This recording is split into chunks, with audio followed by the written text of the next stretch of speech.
Das ist Lena. Lena ist im 4. Monat schwanger und denkt gerade über ihr Leben mit Kind nach. Beim Gedanken an die hohen Kosten für die Kinderbetreuung erschrickt sie.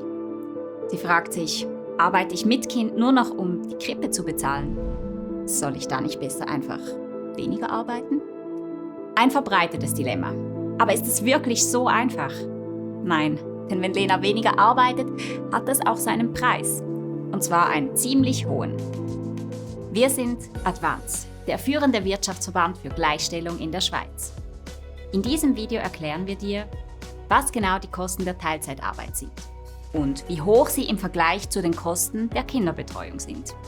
Die Modellberechnungen, die wir dir im Video zeigen, wurden uns von der Zürcher Kantonalbank bereitgestellt. Schauen wir uns nun die kurz- und langfristigen Auswirkungen von Teilzeitarbeit genauer an. Als erstes und ganz logisch, wenn du Teilzeit arbeitest, generierst du auch weniger Einkommen. Teilzeitarbeit bremst aber auch die Lohnentwicklung. Es dauert länger, bis deine berufliche Erfahrung anerkannt wird. Und du hast leider viel weniger Chancen auf Beförderungen. Dadurch erhältst du auch weniger Lohnerhöhungen. Als Folge davon hat Teilzeitarbeit auch Auswirkungen auf deine Vorsorge. Es fallen tiefere Beiträge und Zinserträge an. Und es steht dir weniger Geld für die Säule 3a zur Verfügung. Das ist noch etwas abstrakt.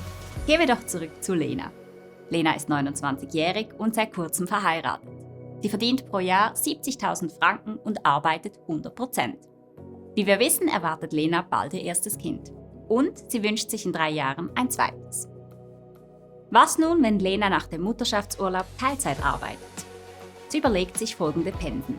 Erst 20%, ab 40 wieder mehr, nämlich 60%, und ab 50 dann 80%. In dieser Grafik sehen wir nun 2 Szenarien von Lenas Lohnentwicklung bis zur Pensionierung. Die obere Kurve zeigt den Verlauf bei Vollzeit, die untere die Entwicklung bei Teilzeit. Kleine Sprünge stehen für die erwarteten Lohnerhöhungen aufgrund der beruflichen Seniorität sowie der Karriere. Die Lohnentwicklung bei Teilzeitarbeit ist gegenüber der Vollzeitvariante deutlich tiefer. Die Auswirkungen sind auch bei der Vorsorge markant. So reduzieren sich die erwarteten Altersrenten aus AHV und beruflicher Vorsorge beim Teilzeitszenario um rund 1/3. Lenas Teilzeitarbeit hat also einen hohen Preis. Bis zur Pensionierung kumuliert sich die finanzielle Einbuße aus entgangenem Lohn und Altersvorsorge auf rund 1,7 Millionen Franken. Wie hoch ist nun aber der Preis, den Lena für die Kinderbetreuung bei einem Vollzeitpensum zahlen würde?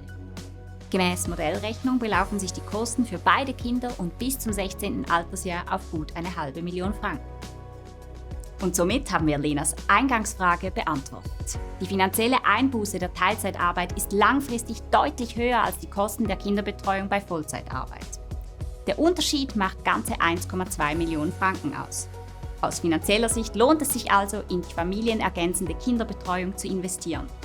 So ist Lena langfristig finanziell besser aufgestellt und gerät auch nicht in Abhängigkeit von ihrem Partner. Wir sehen also, Lena arbeitet nicht nur für die Kinderkrippe. Sie arbeitet für ihre berufliche Weiterentwicklung, künftige Beförderungen und Lohnerhöhungen, für ihr Wohlergehen in der Pension und somit für ihre Unabhängigkeit und Eigenständigkeit. Denn wer weiß, vielleicht trennen sich Lena und ihr Partner ja irgendwann, auch wenn das niemand wünscht. Und dann wird sie froh sein, dass sie auf ihren Beruf und ihre Vorsorge zählen kann. Natürlich heißt das alles nicht, dass Teilzeit für dich keine sinnvolle Lösung sein kann. Sei dir einfach über die Konsequenzen im Klaren, treff solche wichtigen Entscheide bewusst. Sprich auch frühzeitig und offen mit deinem Partner oder deiner Partnerin darüber und mit deiner oder deinem Vorgesetzten. So, was empfehlen wir dir nun? Erstens, bleibe finanziell eigenständig und schau, dass du immer auf eigenen Beinen stehen kannst. Zweitens, kümmere dich um deine Vorsorge und schließe allfällige Lücken, damit du auch nach der aktiven Familien- und Berufsphase selbstbestimmt dein Leben genießen kannst. Und drittens, investiere dein Geld, damit dein Vermögen wachsen kann. Es ist viel einfacher, als du vielleicht denkst.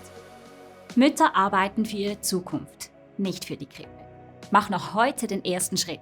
Unter wieadvance.ch Finanzen findest du unsere Tipps und Ressourcen für deine finanzielle Eigenständigkeit.